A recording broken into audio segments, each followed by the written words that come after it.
With regards to the dominant type, and we have to be, and I use the term dominant type rather than Rossi's urban artifact, is because when Rossi discusses the term urban artifact, he talks about urban artifact could be both the monument as well as housing, but both are typical elements of the city. Right? One is a typical or common element because of its sheer repetition, but one is also a common element because of its sheer individuality, right? But both elements reside to him in the memory of the city because of these two characteristics. So my notion of the dominant type has to do more with the notion of housing because of its pervasivity, right?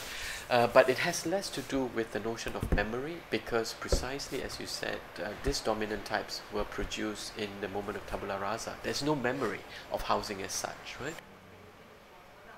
So therefore, the irreducible typical element has to be a certain elements that drive the design of housing that evolves through the three different stages of development of Singapore that I've spoken about, right? One was very pragmatic, two has to do with the leisureization, and three has to be something with more iconic, for instance.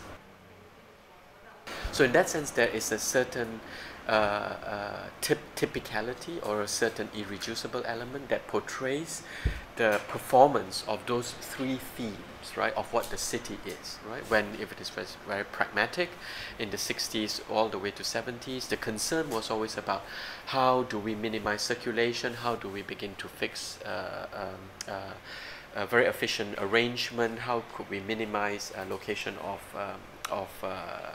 lifts and staircases, right?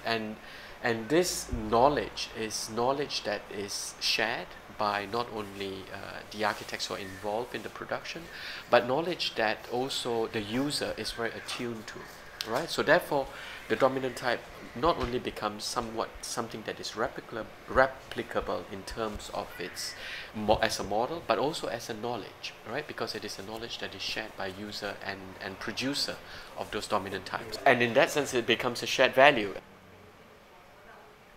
Rossi's urban artifact is very much concerned sometimes in late Rossi, you see, is over concerned with the image of history, right, with the image of the memory.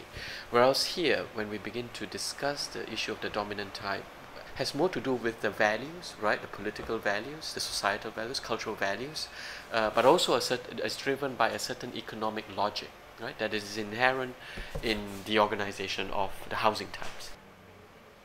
We could say that yes, Singapore is a city that arose out of a certain tabula rasa as a condition, but nevertheless culture it never arose out of tabula rasa. There's a certain Asian values to it, and if I were to be more precise, then it's Confucianism, right?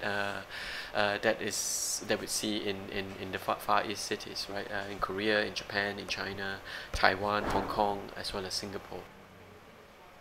The dominant type is seen as a medium of negotiation, right, for the political legitimacy of the state, right? And in that sense, you see that the state is very attuned to the grassroots demands and to the grassroots complaints, so to say.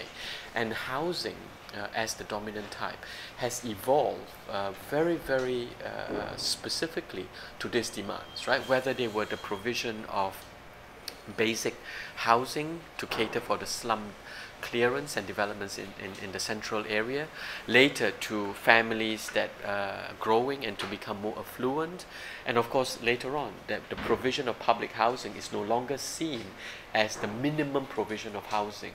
No, but they are actually provision of high quality of housing. So therefore, the dominant type evolves in that sense with almost the societal expectation that works with the certain political legitimization of the state. It's used as I would call almost like a social contract, right, between state and citizen.